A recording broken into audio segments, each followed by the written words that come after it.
काम हो गया क्या? मुझे 3 बजे का वादा किया था तुमने, मुझे उसे भी जवाब देना है। मैं वक्त का बहुत पक्का आदमी हूँ। ये लो अपनी घड़ी, देख लो सब कुछ ठीक है या नहीं।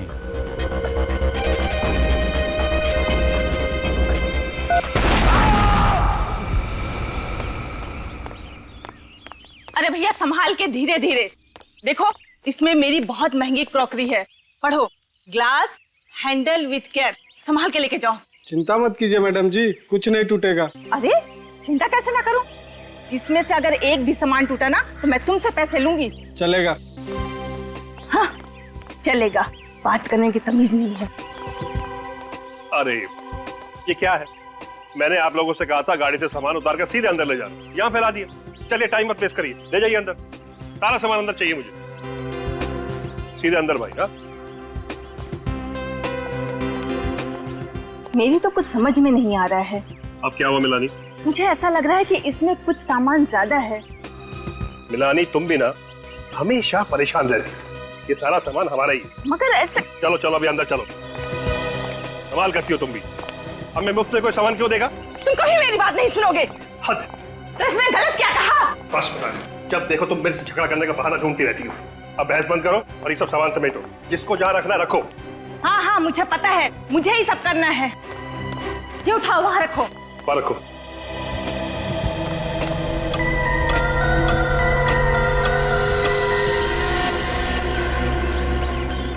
चलो चलो जल्दी लाओ सामान सब।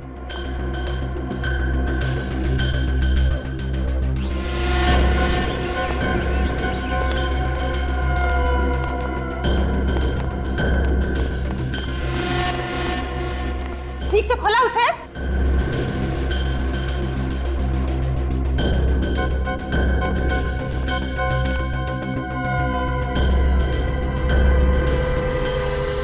आप? जी मैं आरटीवी टेलीफोन एक्सचेंज से आया हूँ, आपके यहाँ ये टेलीफोन लगाना है। अच्छा आई कार्ड है आपके पास? हाँ जी।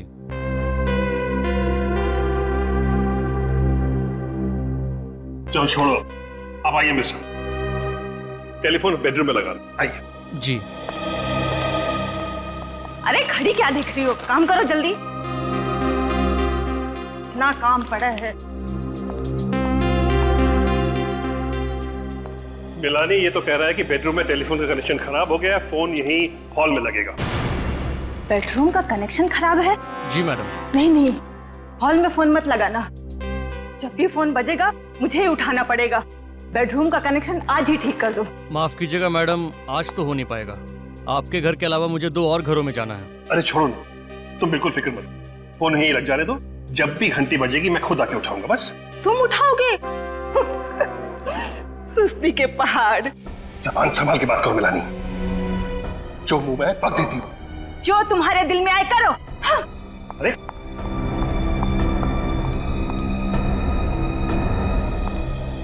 छोड़िए, कुछ भी बक देती है। आप प्लीज अपना काम कीजिए।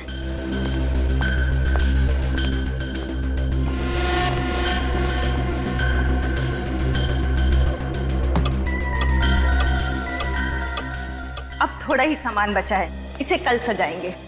जी मिलानी तुम बिल्कुल फिक्र मत करो, हमारे पास वक्त ही वक्त है, आराम से सजा लेना। हाँ तुम तो बोलोगे ही, आखिर घर तो हमें ही सजाना है ना। तुम फिर से शुरू हो गई ना? क्यों, सच्ची बात कड़वी लगी? तुमसे तो बात करना ही बेकार है। हाँ, मैंने कहा ना, इनका कुछ नहीं हो सकता। रीमा, तुमने घर के सारे खिड़की दरवाजे बंद कर लिए ना? जी मैम साहब। ठीक है, तुम जाओ सो जाओ, मैं भी सो जाती हूँ। जी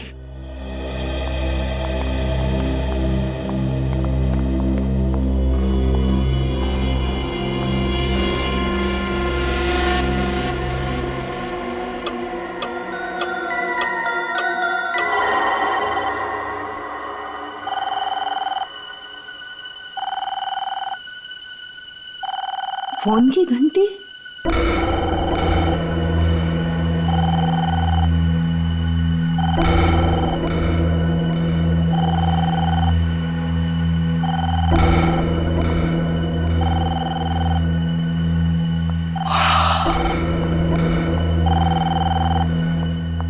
फोन लगाया है नहीं कि फोन बजना शुरू। अभी तक तो पड़ोसियों से भी जान पहचान नहीं हुई। इतनी रात को किसका फोन हो सकता है? हेलो मिलानी, मिलानी ये क्या हो गया? सब खत्म हो गया। मिलानी, काश काश मैं गया होता वो फोन उठाने तो ये सब कुछ नहीं होता। मिलानी, तुम जैसी भी थी मेरी पत्नी थी। मिलानी, तुम मेरी पत्नी थी। कैसे हुए इसे? कुछ नहीं पता साहब। मैं और मिलानी बेडरूम में सो रहे थे, फिर अचानक फोन की घंटी बजी। मिलानी फोन उठाने गई, फिर अचानक जोर से धमाका हुआ। मेरी नींद खुली, भागता बाहर आया, तब तक सब कुछ खत्म हो चुका था। खत्म हो चुका था सब कुछ। आप उस वक्त बेडरूम में थे? जी हाँ। और आप कहाँ थी? मैं रसोई घर में थी साहब, मैं भी सो ही रही थी। फोन की घंटी सुनाई नहीं दी आपको? नहीं साहब। सही है, देखिए फोन की हालत देख के तो नहीं लगता कि फोन के अंदर बॉम्ब लगाया गया होगा। तो ये बॉम्ब किस चीज में रखा गया होगा? अब कितने बजे थे जब बम फूटा? जी 2 बजे थे साहब। हाँ, 2 बजे के आसपास। 2 बजे थे? जी साहब। 2 बजे फोन की घंटी बजती है और 2 बजे धमाका होता है। इस धमाके का और इस फोन के घंटी का आपस में कोई ना कोई कनेक्शन है। आप लोग दोपहर को ही आए थे ना यहाँ पे? जी हाँ, 1 बजे। और ये सारा सामान आप लोग अपने साथ लेके आए थे? जी। अच्छा, आप लोगों को अपने सामान में कुछ अजीब लगा? कोई सामान जो आप लोगों का नहीं हो?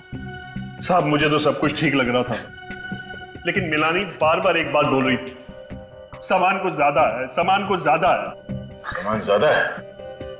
अच्छा ये बताइए कि पूरे दिन में कुछ भी ऐसा हुआ जो आपको अजीब सा लगा? अजीब? वो टेलीफोन वाला आदमी साहब। हाँ, वो टेलीफोन वाला आया था कनेक्शन के लिए। पहले वो बेडरूम में गया, उसने बोला वहां पॉइंट खराब है, फिर आके उसने यहाँ उसने कनेक्ट किया। पॉइंट खराब है? बेडरूम उस तरफ है? हाँ। अच्छा, ये टेलीफोन वाला कितने बजे आया था? हमारे आने के कुछ टाइम बाद ही आया था। मतलब आप लोग यहाँ पे पहुंचे और उसी वक्त तो टेलीफोन वाला भी आया? जी। कमाल है। वही तो मैं भी सोच रहा हूँ सर। लेकिन उसे तो आपने ही बुलाया ना? नहीं नहीं, हमने नहीं बुलाया उसे। फिर आपने उसे घर में घुसने क्यों दिया? हमें लगा शायद हमारे एजेंट ने उसे भेजा होगा। नाम क्या था इस टेलीफोन वाले का? नाम? सर, टेलीफोन वाले ने झूठ बोला था सर। बेडरूम का कनेक्शन एकदम ठीक ठाक है। ओह, मतलब वो टेलीफोन वाला यहाँ बॉम्ब रखने के लिए आया था? हाँ सर, और ये सारी की सारी साजिश पहले से ही रची गई थी। 2 चीजों का पता करना होगा। एक तो ये बॉम्ब किस चीज में रखा गया था, और दूसरा वो फोन कॉल किसने किया था। आप जरा अपने एजेंट का नाम और सेल नंबर दीजिए हमें। इस बार हम 3 महीने का किराया एक साथ ही लेंगे। यस, हम लोग सीआईडी से। जी कहिए, क्या मदद कर सकते हैं हम आपकी? रोजविला तुम लोगों ने किराए पर दिया है ना? रोजविला मड़ वाला? हाँ भाई, तुम दोनों ने ही किराए पे दिया था ना वो विला, प्रतीक और मिलानी को। हाँ, हमने ही किराए पे दिया था रोज विला, मगर प्रतीक और मिलानी को नहीं सर। अच्छा, एक मिनट, क्या कहा तुमने? प्रतीक और मिलानी को नहीं? नहीं सर। अरे तुम लोगों ने ही दिया था ना 5 साल के किराए पर वो बंगला, वो रोजविला, प्रतीक और मिलानी को। ये कैसे हो सकता है सर? और कल रात उसी विला में बम फटने के कारण प्रतीक की बीवी मिलानी की मौत हो गई। क्या? ये क्या कह रहे हैं सर आप? सच्चाई यही है। हम पर विश्वास कीजिए सर, हमारे पास सारे रिकॉर्ड्स हैं। रोजविला तो हमने कानपुर में रहने वाले महंत और नताशा को किराए पे दिया था। महंत और नताशा को? हाँ सर। और सर, आप जिस प्रतीक और मिलानी की बात कर रहे हैं ना, उनको तो हमने मालवनी का लाल महल किराए पर दिया था। करण, तुमने क्या गड़बड़ी कर रखी यार? सारे पेपर्स तो तुमने ही बनवाए थे ना। अभी तुम मुझे जवाब दो। सर, मुझसे ही गलती हो गई शायद। दोनों लोग एक ही दिन मुंबई आ रहे थे और दोनों को घर लेने की इतनी जल्दी थी कि बंगलो देखे बगैर डील पक्की कर दी। बकवास मत करो। आजकल के जमाने में कोई प्रॉपर्टी देखे बिना डील करता है क्या? और इस केस में एक नहीं दो लोग, प्रतीक और महंत, बिना घर देखे वहां रहने चले जाएंगे। सर उन्होंने कहा कि वो किसी समस्या में उलझे हुए हैं, वो बंगला देखने नहीं आ सकते और अच्छा किराया भी देने के लिए तैयार थे, इसलिए हमने भी ज्यादा सवाल नहीं पूछे। सर इसीलिए कागजात बनाते वक्त मुझसे गलती हो गई और जल्दबाजी में बंगलों की अदला बदली हो गई। जल्दबाजी में बंगलों की अदला बदली हो गई। और वो बॉम्ब, रोज विला में जो बॉम्ब था, उसके बारे में क्या जानते हो? सर उस बम विस्फोट के बारे में हम कुछ नहीं जानते। ये रोज विला का असली मालिक कहाँ है? सर वो बेंगलोर में रहते हैं, वो पार्टी से मिले भी नहीं, उन्होंने पेपर साइन करके भिजवा दिए। ये कैसे समझौता है? बंगलों का मालिक किराएदार की जांच पड़ताल नहीं करता है, किराएदार बंगलो देखे बिना वहां रहने चला जाता है, ऐसा कभी होता है क्या? और एक बात बताओ, वो टेलीफोन वाला जो रोज विला में गया था, तुमने ही भेजा था उसे? नहीं सर। तो फिर किसने भेजा? सर रोजविला में तो टेलीफोन का लाइन हमने 15 दिन पहले शुरू कर दिया था, तो हम क्यों भेजेंगे टेलीफोन लाइन वाले को? तुम्हें कुछ नहीं मालूम है, सब पता चल जाएगा। सर ये रोज विला में महंत और नताशा रहने जाने वाले थे, तो इन लोगों से भी पूछताछ कर ही लेते हैं सर। हाँ मिलते हैं महंत और नताशा से, लेकिन अभिजीत पता लगाना पड़ेगा ये टेलीफोन वाला है कौन जो रोज विला में गया था। किस लिए गया था ये रोज विला में टेलीफोन वाला? राकेश, ये कुल मिलाकर 50 डिफॉल्टर्स हैं। एक काम करो, इन सब के पास एक आखिरी नोटिस भेजो और उसके बाद इनकी लाइन डिस्कनेक्ट कर देना। ठीक है सर।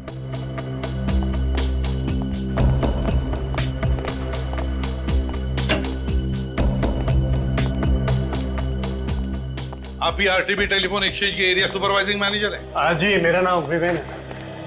देखिए हम लोग सीआईडी से रोज विला मड आइलैंड में एक औरत का खून हुआ है और उसी सिलसिले में हम आपके एक कर्मचारी से मिलना चाहते हैं। वो कर्मचारी कल इस रोज विला में गया था एक नया टेलीफोन एक्सचेंज करने के लिए।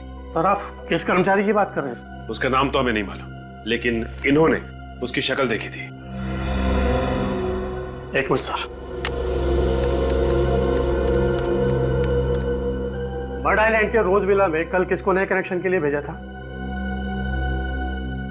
क्या 2 हफ्ते पहले नया कनेक्शन लग चुका है और लाइन चालू है?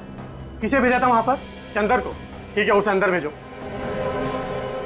विवेन साहब, ये हमें मालूम था कि रोज विला में 2 हफ्ते पहले ही एक नया कनेक्शन हो चुका है और फोन चालू है, इसीलिए हम इस कर्मचारी से, इस चंदर से मिलना चाहते हैं। आपने मुझे बुलाया सर? हाँ चंदर, ये लोग तुमसे मिलना चाहते हैं। साहब, ये वो आदमी नहीं है जो कल रोज विला में आया था। ठीक से याद है ना तुम्हें? ये वो आदमी नहीं था? नहीं साहब, ये वो आदमी नहीं था। मैडम ने उसका आईडी भी चेक किया था। ये वो आदमी नहीं है? ये चंदर नहीं है? तो फिर चंदर जी तुम्हारे नाम पर कोई और कैसे गया था रोज विला में नया टेलीफोन कनेक्शन करने के लिए? कैसे गया था कोई और? क्यों? क्या तुमने तुम्हारा आइडेंटिटी कार्ड किसी और को दिया था? दिया था या नहीं? बताओ, तुम्हारा आई कार्ड बताओ, बताओ तुम्हारा आई कार्ड। नहीं सर।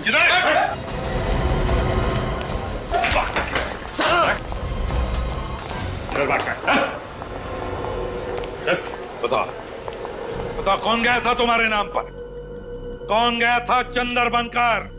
जल्दी बता। सब मुझे उसका नाम नहीं मालूम साहब। कैसे नहीं मालूम? जल्दी बता, बता कौन है वो? क्या जानता है उसके बारे में तुम? मैं उसे ज्यादा नहीं जानता साहब, बस सिर्फ 1 हफ्ते से मैं उसे टेलीफोन एक्सचेंज के बाहर देखता था साहब। उसने मुझसे दोस्ती की, अपना प्लान बताकर मुझे अच्छे पैसे दिए साहब, ताकि मेरा मुंह बंद रहे। और क्या जानता है उसके बारे में? वो मुझसे मिलने के बाद अक्सर रिक्शा पकड़ता था साहब। रिक्शा पकड़ता था? और क्या कहता था रिक्शा वाले को? कहाँ जाना है कहता था? चारकोप।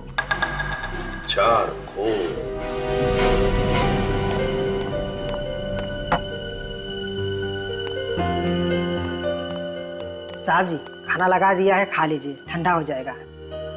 नताशा मैम साहब अभी तक उठी नहीं। अखबार पढ़ते पढ़ते समय का पता ही नहीं चला। और ये नताशा भी ना, उसकी नींद की गोलियां कम करनी पड़ेगी। वैसे भी नताशा मैम साहब ने तो अलार्म लगाया था ना। इस समय कौन है? आप? मन तो नताशा घर में है, हम लोग सीआईडी से हैं। सीआईडी? हाँ। कहिए, मैं ही महंत हूँ। देखिए, रोज विला में जो वारदात हुई है उसके बारे में पूछताछ करने आए हम लोग। हाँ, अमित ने सब कुछ बताया मुझे उसके बारे में। स्टेट एजेंट अमित ने सब कुछ बताया? जी। फ्रेडी, आप जरा ये फोटो देखिए।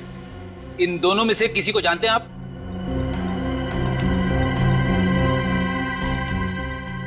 नहीं। नहीं। मांझी, ये मिलानी और प्रतीक है। जिस रोज विला में आप दोनों रहने जाने वाले थे, आपकी जगह ये गए और फिर आपको पता है क्या हादसा हुआ। ये प्रतीक और मिलानी है। ये सब उस दूसरे एजेंट करण की गलती की वजह से हुआ है। न वो बंगलों की अदला बदली करता और नहीं ये सब कुछ होता। लेकिन मांझी, बात अलग है। हमें शक है कि रोज विला के बॉम्ब फटने से मिलानी की जो मौत हो गई, वो बॉम्ब प्रतीक और मिलानी के लिए नहीं बल्कि आप दोनों के लिए था। आप लोगों के लिए। कि हम लोगों के लिए? जी हाँ। लेकिन हमें कौन मारना चाहता है? नताशा कहाँ है? आपकी बीवी कहाँ है? नताशा वो तो सो रही है। गॉड, 2 बज गए और अब तक सो। नताशा! नताशा! नताशा! नताशा! नताशा! नताशा! छोड़ दीजिए मुझे, छोड़ दीजिए मुझे नताशा के पास जाना है। मांझी, मांझी, थोड़ा आप नताशा के पास नहीं जा सकते। अगर आप गए तो एविडेंस होगा तो नष्ट हो जाएगा। प्लीज, हम आपका दुख समझें। प्लीज सचिन, फ्रेडी, देखो जरा गौर से, अच्छी तरह से देखो क्या मिलता है। नताशा।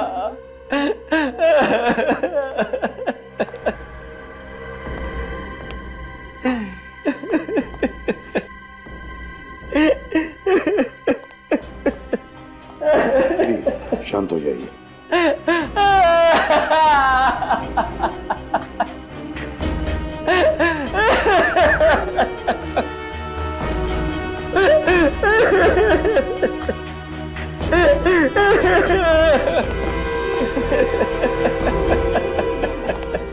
सर, घड़ी के टुकड़े, अलग अलग घड़ियों के। इतने सारे घड़ियों के टुकड़े? मांझी, नताशा के कमरे में इतनी सारी घड़ियां कैसे? नताशा को नींद से उठने में तकलीफ होती थी, इसीलिए उठने के लिए वो 3-3 घड़ियों में अलार्म लगाती थी। 3-3 घड़ियों? तो कहीं बॉम्ब इन घड़ियों में तो नहीं फिट किया गया था? बात बताइए, क्या ये घड़ियां नताशा ने खरीदी थी? जी हाँ। कहाँ से खरीदी थी, आप बता सकते हैं? यही पास ही में एक दुकान है, नीड्स नाम की, वहीं से खरीदी थी। नीड्स? जरूर इन घड़ियों में कुछ गड़बड़ है। मिल गया। अरे साळुंखे, क्या पता चला? जरा हमें भी तो बता। अरे बॉस, सारा फर्नीचर इतना तहस नहस हो गया है कि मुझे फर्नीचर का एक एक टुकड़ा बहुत अच्छी तरह से चेक करना पड़ा, ये पता लगाने के लिए कि आखिर ये बॉम्ब बना किस केमिकल से। ये देखो, ये है उस केमिकल का कार्बन चेन। कौन सा केमिकल है ये? सेस्पेक्स टॉक्सिन। सेस्पेक्स टॉक्सिन? हाँ, वैसे तो और भी केमिकल्स मिले मुझे, लेकिन ये सेस्पेक्स टॉक्सिन केमिकल सबसे ज्यादा मात्रा में मिला। अब बॉस, ये सेस्पेक्स टॉक्सिन सबसे ज्यादा इस घड़ी पर मिला है। इतना ही नहीं, इस घड़ी पर मुझे उस बॉम्ब के डेटोनेटर के अंश भी मिले। इस घड़ी के टुकड़ों पर से? इसका मतलब है कि बॉम्ब घड़ी के अंदर फिट किया गया था। सर, कहीं ये घड़ी भी उन सामानों में से तो नहीं जिसे मिनाली ज्यादा सामान कह रही थी? हो सकता है। फ्रेडी, सचिन, काम करो, ये घड़ी के जितने भी टुकड़े हैं इन्हें जोड़ने की कोशिश करो। अब समझ में आ रहा है सर। जैसे इस घड़ी में 2 बजे इस घड़ी के अंदर रखा गया बॉम्ब ट्रिगर हुआ और फट गया। सर, ये कोई इत्तेफाक नहीं है कि रात 2 बजे फोन की घंटी बजती है, मिलानी उस फोन को उठाने के लिए हॉल में आती है और उसी वक्त बॉम्ब फट जाता है। हाँ अभिजीत, एक बहुत बड़ी साजिश है ये। बस पता लगाना चाहिए कि ये फोन किया किसने था, किसने किया था फोन। सर, मुझे तो इस काम वाली बाई पे शक है सर। उस टाइम से कहा था कि ठीक 2 बजे धमाका हुआ था, मगर उसने कोई घड़ी नहीं पहन रखी थी, तो एग्जैक्टली धमाका कितने बजे हुआ उसे कैसे पता? इस काम वाली बाई से फिर से पूछताछ करनी पड़ेगी। लेकिन एक बात तो पक्की है कि बॉम्ब घड़ी में ही फिट किया गया था और जैसे ही घड़ी में रात के 2 बजे धमाका हो गया और मिलानी मर गई। एक बात और बॉस, ठीक ऐसा ही घड़ी वाला बॉम्ब सेम कॉम्पोजिशन का मुझे नताशा के घर के सामान में भी मिला है। और सर, इन दोनों बॉम्ब्स में से ये जो कीले, कांच और मेटल के टुकड़े मिले, ये तो किसी भी हार्डवेयर शॉप में से बड़ी आसानी से मिल सकते हैं। मतलब ये बॉम्ब देसी बॉम्ब है, क्रूड बॉम्ब? हाँ, ये क्रूड बॉम्ब ही है और इसे बनाने वाला जरूर कोई नौसिखिया होगा, लेकिन हाँ, उसे इंजीनियरिंग की बड़ी अच्छी जानकारी होगी, क्योंकि इसने घड़ी की सुई को ही बॉम्ब का ट्रिगर बना लिया। इंजीनियरिंग की जानकारी मतलब दोनों बॉम्ब एक ही तरीके से बनाए गए, एक ही तरीके से। पहला बॉम्ब फटा, मिलानी की मौत हो गई और बिल्कुल 24 घंटे के अंदर ही अंदर दूसरा घड़ी का बॉम्ब फटा और नताशा की मौत हो गई। लेकिन एक बात है, ये सब कुछ जो हुआ वो उस करण, उस स्टेट एजेंट की गलती की वजह से, उसकी गलती की वजह से घर की अदला बदली हो गई। मिलानी भूल से रोजविला मतलब नताशा के घर में पहुंच गई और नताशा मिलानी के घर में। इसका मतलब है कि खूनी ने बॉम्ब नताशा के लिए बनाया था, नताशा के लिए, मिलानी के लिए नहीं। और जब उसे पता चला कि नताशा जिंदा है तो ठीक वैसे ही बॉम्ब से उसने नताशा को भी मार दिया। तो ये देखिए, इस घड़ी के इस टुकड़े पे स्टिकर लगा हुआ है, लेकिन कुछ समझ में नहीं आ रहा कि क्या लिखा है इस पे। 1 मिनट में देखूं।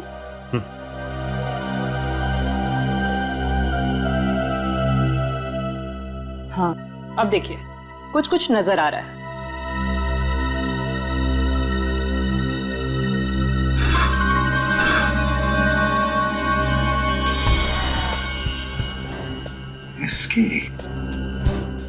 एसके,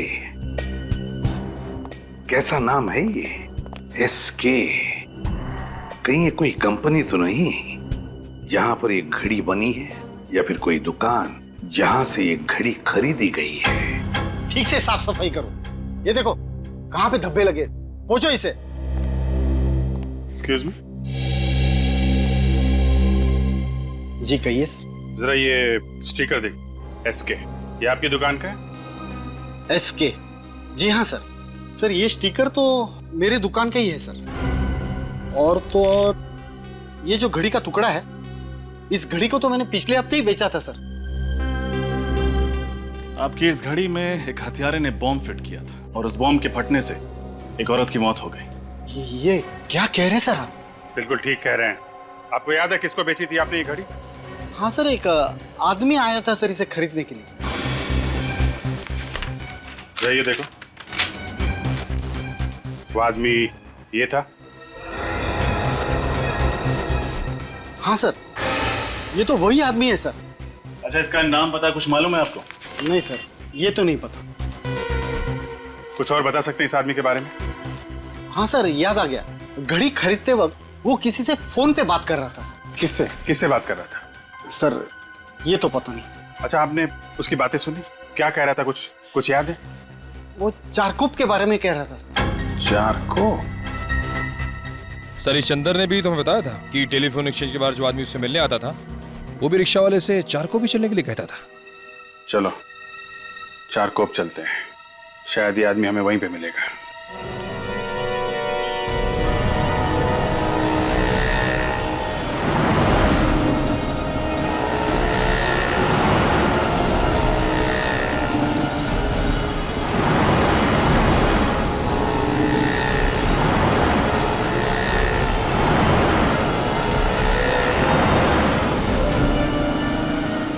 सर कुछ नहीं पता चला। सर उधर किसी को कुछ नहीं पता। कमाल है। एक दुकान सामने है, उससे पूछते हैं।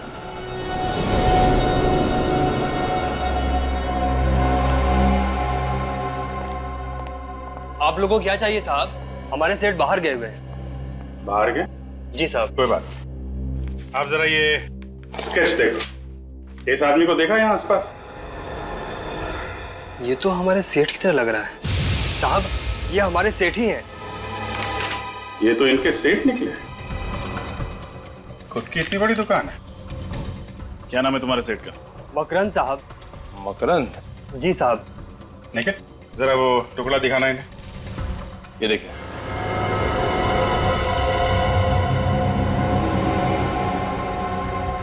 ये आपको कहाँ से मिला? अरे वाह, बड़ी जल्दी पहचान लिया तुमने इस घड़ी के टुकड़े को। जी साहब। तब तो तुम्हें यह भी मालूम होगा कि तुम्हारा सेठ क्या क्या गुल खिला रहा है। ये आप क्या कह रहे हैं साहब? मेरे कुछ समझ में नहीं आ रहा। समझ में नहीं आ रहा? ये टुकड़ा जब घड़ी हुआ करता था तो तुम्हारे साहब ने इसमें बॉम्ब फिट किया था, जिसकी वजह से 2 औरतों की जान चली गई, समझे तुम? क्या? मेरे सेठ और बॉम्ब? हाँ, बॉम्ब। और तुम तो ऐसे चौंक रहे हो जैसे तुम्हें कुछ मालूम ही नहीं है। साहब, मैंने मकरन साहब को घड़ियां लाते हुए और ले जाते हुए देखा था। अच्छा, कहाँ लेके आते थे घड़ी? कहाँ रखते थे? वहाँ पीछे कमरा है, मकरन साहब घड़ियों को उसी में रखते थे। चलो देखते हैं वो कमरा। दिखाओ कहाँ पे है। आइए साहब।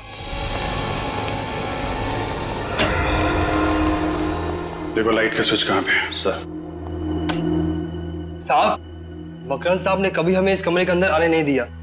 वो हमेशा इसे बंद ही रखते थे।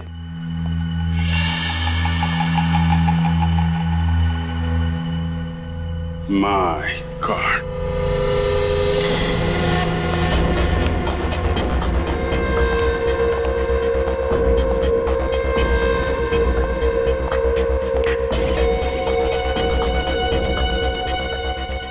बॉम्ब बनाने का सामान। सर इसका मतलब मकरंद यहीं बैठकर बॉम्ब्स बनाता था, घड़ियों के अंदर फिट करता था। क्या ये सब? यहाँ इतना सब कुछ चल रहा था और तुम लोगों को कुछ पता नहीं चला? घड़ियां तो हमने देखी थी साहब, लेकिन उसके अंदर मकरन साहब ने क्या हेरा फेरी की ये हमें मालूम नहीं पड़ा।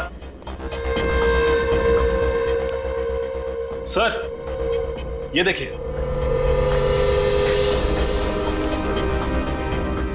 ये तो रोज विला की फोटोज है। यस सर, बंगलो खाली है और सारी तस्वीरों में बंगलो का अंदर का हिस्सा दिख रहा है और ये सारी तस्वीरें हर तरफ से ली गई हैं। पर सर, खाली बंगलों के अंदर की तस्वीरें खींचने का क्या मतलब हो सकता है? मतलब ये निखिल की प्रतीक और मिलानी के रोज विला में जाने से पहले मकरंद उस बंगलो में गया और वो घड़ी बम कहाँ पे फिट करना है वो जगह तय कर ली। सर लेकिन बंद पड़े हुए बंगलों के अंदर जाकर तस्वीरें खींचना ये कैसे मुमकिन हुआ होगा?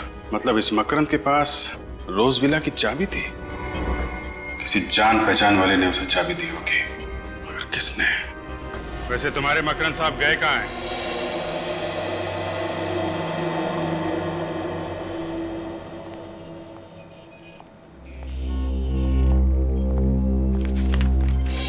ये आप ही की दुकान का बिल है? जी सर, ये बिल मेरी ही दुकान का है। तो फिर इस पर जो 3 घड़ियां बेची गई है नताशा को, वो किसने बेची? शायद सोहन ने ये घड़ियां बेची थी सर। तो बुलाओ इस सोहन को। वो आज काम पे नहीं आया सर। काम पे नहीं आया? क्यों? देखिए ना, परसों ही उसे काम पे रखा था और कल से गायब है। परसों काम पे रखा, परसों उसने घड़ियां बेची और कल से काम पे नहीं आ रहा है। कमाल है सर। लेकिन सर, जो घड़ियां नताशा जी को उसने बेची थी वो हमारे स्टॉक में थी ही नहीं। क्या मतलब है आपका? वो घड़ियां सर, घड़ियां। मैंने उसे पूछा भी कि वो घड़ियां कहाँ से लाया, तो उसने बताया कि हमारे स्टॉक में ही पड़ी थी। अगर तुम्हारे स्टॉक में नहीं थी तो फिर तुमने माना कैसे? अब सर, नताशा जी को वो पसंद आ गई थी, माल बिक रहा था, पैसे आ रहे थे, तो मैंने बहस नहीं की। तुम्हारी इस लापरवाही की वजह से क्या हुआ मालूम है? नताशा की मौत हो गई। Sorry sir. सॉरी अभिजीत, ये सोहन जानता था कि नताशा यहीं पर आएगी इसी दुकान में, तो 3 घड़ियां खरीदने के लिए, इसलिए इस सोहन ने ये घड़ियां बॉम्ब फिट करवा के बाहर से ले ली और यहाँ ला करके उसे बेच दी।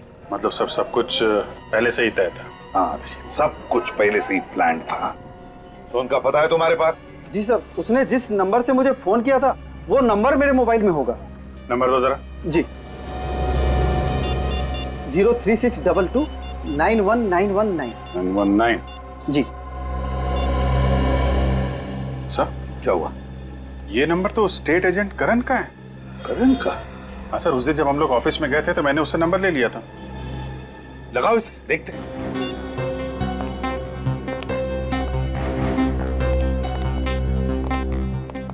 नहीं सर, फोन बंद आ रहा है। फोन बंद आ रहा है? सर इसका मतलब करण और सोहन एक ही आदमी है, और वो सोहन सिर्फ इसलिए बना था ताकि वो बॉम्ब वाली घड़ियां नताशा को बेच सके। हाँ अभिजीत, मुझे तो लगता है मकरंद को रोज विला की चाबी भी इसी करण ने दी और नताशा की मौत का कारण भी यही है, ये करण। इस करण को उठाते हैं। करण?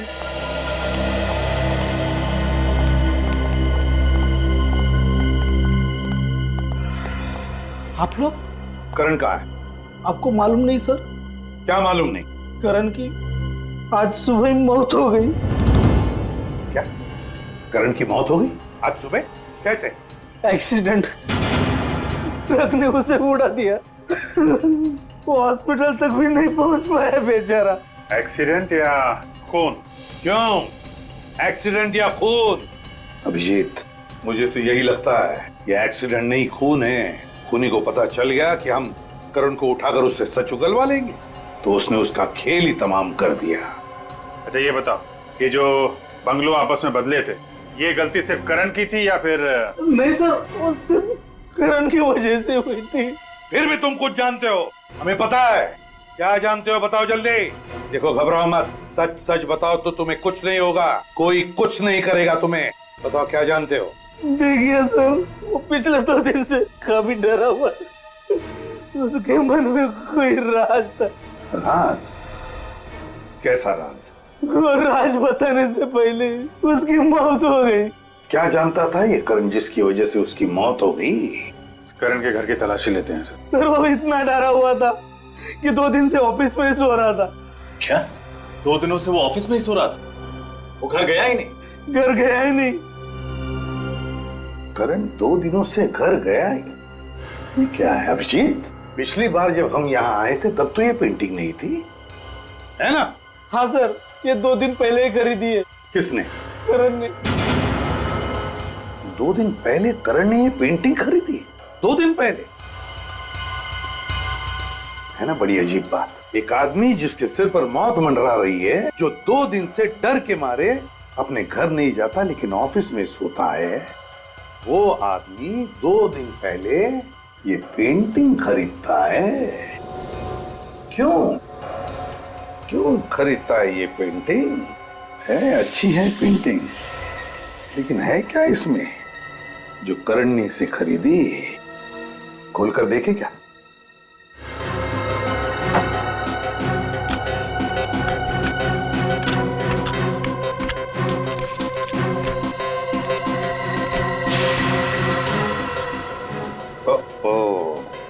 ये क्या है? Blank envelope. कुछ है इस एनवलप में।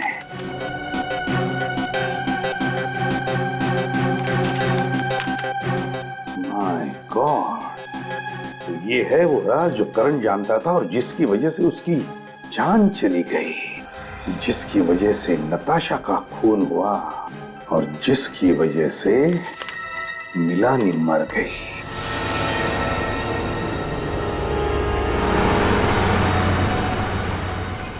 सोलापुर की इतनी सारी बसें निकल गई, लेकिन ये मकरंद अब तक दिखाई नहीं दिया। सर कहीं उसे पता तो नहीं चल गया कि हम लोग आने वाले हैं? देखते हैं, इंतजार करते हैं। और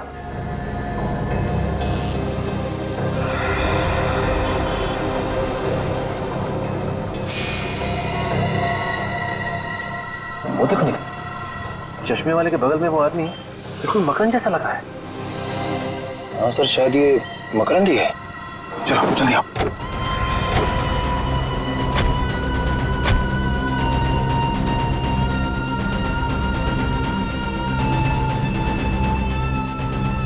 मिस्टर मकरंद।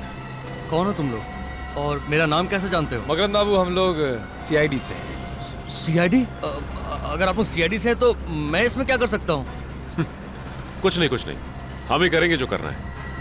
वैसे आपको याद होगा कि नताशा मिला नहीं और घड़ी बॉम्ब। ओह, तो आप लोगों को सब पता चल गया। लेकिन आप लोग मेरा कुछ बिगाड़ नहीं सकते, क्योंकि आप लोगों के पास मेरे खिलाफ कोई सबूत नहीं है। सबूत है मकरंद, सबूत है। करण मरने से पहले तुम्हारी काली करतूतों का चिट्ठा एक कागज पे लिख कर गया था, और वो कागज का टुकड़ा हमारे पास है, सीआईडी के पास। अब चुपचाप अपना जुर्म कबूल कर लो, वरना भागता किधर है?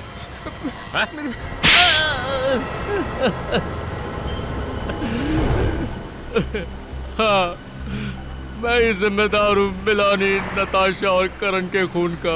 ये सारे खून तुमने किए क्यों? पैसों के लिए। करण को किसी तरह पता चल गया कि मुझे बॉम्ब बनाने आता है। बस उसने मुझे ढूंढ निकाला और कहने लगा कि एक आदमी है जो मुझे घड़ी बम बनाने के लिए मुंह मांगी रकम देगा।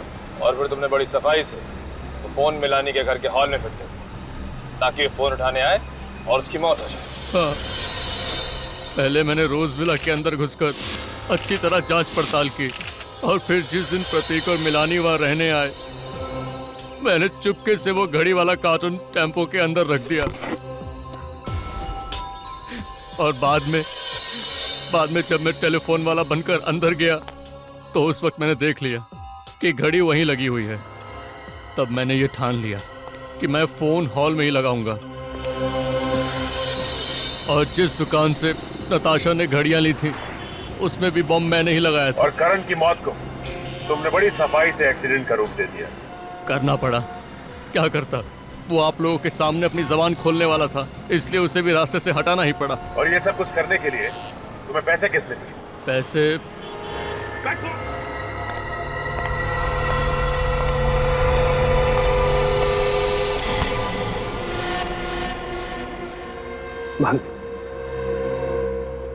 सारा प्लान चौपट हो गया है। सीआईडी ने पूरा खेल बिगाड़ कर रख दिया है, लेकिन मैंने अपना वादा पूरा किया। मैंने भी अपना वादा पूरा किया। आज के बाद हम लोग भूल जाएंगे कि हम लोग एक दूसरे को कभी जानते भी थे। चलो, अलविदा।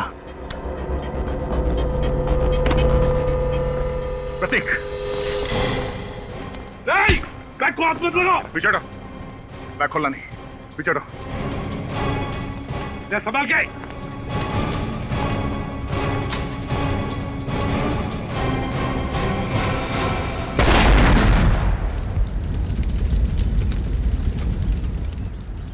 गद्दार, तूने मुझे मारने की कोशिश की। मैंने कुछ भी नहीं किया। ये सब इसी का किया हुआ है। झूठ बोल रहा है सर। दरअसल ये आप लोगों को भटकाने की कोशिश कर रहा है। प्लान इसी का था, इसी ने बनाया था। ये बोल रहा है साहब। मैं बता दूं। झूठ बोल रहा है। अरे कमाल कर रहा है। मैंने कुछ नहीं किया साहब। मेरा ये झूठ बोल रहा है। इसने क्या किया और क्या नहीं अभी पता चल जाएगा।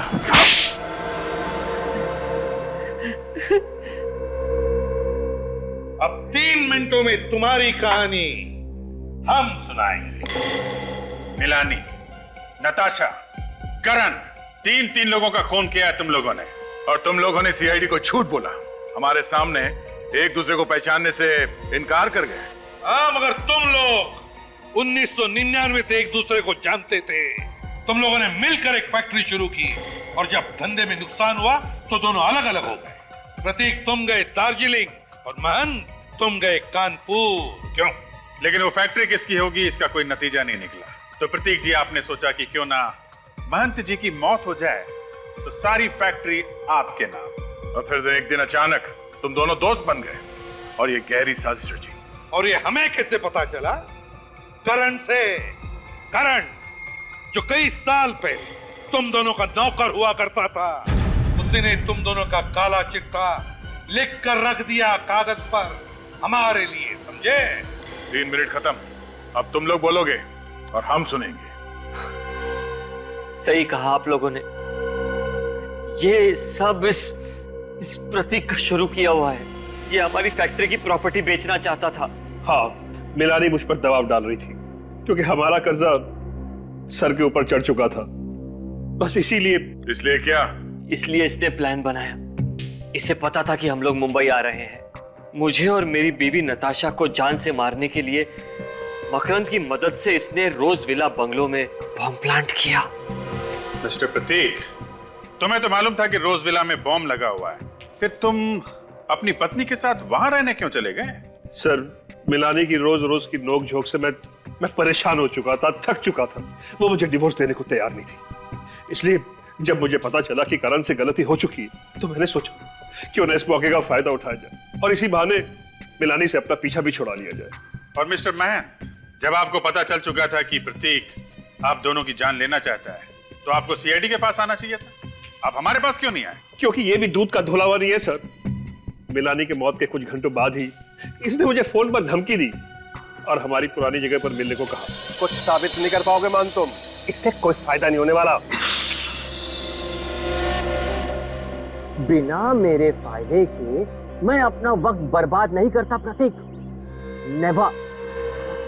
तुमने मुझे और मेरी बीवी नताशा को बॉम्ब ब्लास्ट में उड़ाने का बहुत अच्छा प्लान बनाया था, मगर भला हो उस करण का जो उस बॉम्ब ब्लास्ट में तुम्हारी बीवी मिलानी ही मारी गई। सोचो प्रतीक, सोचो, अगर यही बात मैंने सीआईडी को बता दी तो बता क्यों नहीं देते? बिजनेसमैन हूं ना, हर बात में सबसे पहले अपना फायदा सोचता हूं। अच्छा, तो मुझे बचाकर तुम्हें क्या फायदा होने वाला? ना सिर्फ मुझे ही नहीं, तुम्हें भी। हम दोनों को बहुत बड़ा फायदा हो सकता है अगर तुम मेरा छोटा सा प्रस्ताव मान लो तो। कैसा प्रस्ताव? देखो प्रतीक, हम दोनों ने मिलकर पार्टनरशिप में बिजनेस शुरू किया था, ये सोचकर कि करोड़ों कमाएंगे, ऊंचाई तक पहुंचेंगे। आज हम लोग ऊंचाई तक तो पहुंच गए, मगर नीचे करोड़ों का कर्जा है। ये सारी मुसीबतें टल सकती है प्रतीक, अगर तुम मेरी बात मान लो तो। देखो मान, जो कहना है साफ साफ कहो। अब तुमने तो बड़ी आसानी से बॉम्ब ब्लास्ट करके अपनी बीवी मिलानी को मरवा दिया। नहीं, मैं सच कह रहा हूं ना। तुम कहना क्या चाहते हो मान? मैंने जानबूझकर मिलानी को मारा है? अब तुमने जानबूझकर मारा है या खैर छोड़ो इन बातों को, और मेरी एक छोटी सी और आसान सी बात सुनो। देखो, जिस तरह तुमने बॉम्ब ब्लास्ट में अपनी बीवी मिलानी को मारा है ना, ठीक उसी तरह तुम्हें मेरी बीवी नताशा को भी मारने में मेरी मदद करनी होगी। सिंपल। लेकिन इसमें मेरा क्या फायदा है? Yes, I knew it. ये हुई ना एक अच्छे बिजनेसमैन वाली बात। प्रतीक, मेरी बीवी नताशा का 50 करोड़ का इंश्योरेंस है। मेरी बीवी नताशा मर गई, फिर 25 करोड़ मेरे, 25 करोड़ तुम्हारे। तुम अपने रास्ते, मैं अपने रास्ते। और सीआईडी, उनका क्या? सीआईडी यार, सीआईडी को कैसे पता चलेगा? ये राज तो तुम्हारे मेरे बीच में है ना। ठीक है, मुझे मंजूर है। Good, very good. 24 घंटे का टाइम देता हूं। पैसा मेरा, दिमाग तुम्हारा। डन। 24 घंटे। और फिर मैंने मकरंद को फोन किया। बम बनाना मेरा खुफिया पेशा है। जब मुझे दुगने पैसे का लालच दिया गया तो मैं इनकार न कर सका। प्रतीक, तुम्हारे इस प्लान का मोहरा था करण, मगर तुम दोनों ने उसे ही मार दिया। हाँ, दरअसल महंत और मैं कर्ज में डूबे हुए थे। दोनों को पैसों की सख्त जरूरत थी और करण, उसको शक हो गया था कि ये हम दोनों की मिलीभगत है। प्रतीक, तुमने अपने फायदे के लिए करण का इस्तेमाल किया और मान तुमने प्रतीक का। नताशा की मौत के बाद ब्रीफकेस में बॉम्ब रख के तुमने प्रतीक को दिया ताकि ये ऊपर पहुंच जाए और इंश्योरेंस के 50 करोड़ रुपए तुम अकेले हजम कर जाओ। नहीं सर, इरादा तो ऐसा नहीं था। मैंने प्रतीक से कहा भी कि जब तक सीआईडी का मामला ठंडा नहीं हो जाता धीरज रख और इंश्योरेंस के पैसे आने का इंतजार कर, मगर इसने मेरी एक नहीं सुनी। अब इसके हिस्से के इंश्योरेंस के 25 करोड़ रुपए मैं अपनी जेब से तो दे नहीं सकता था, इसीलिए। वक्त के साथ खेलने का बड़ा मजा आता है ना तुमको। अब जेल में बैठकर एक एक सेकंड, एक एक मिनट, एक एक घंटा, एक एक दिन गिनते रहना, तब तक फांसी का ऑर्डर आ ही जाएगा।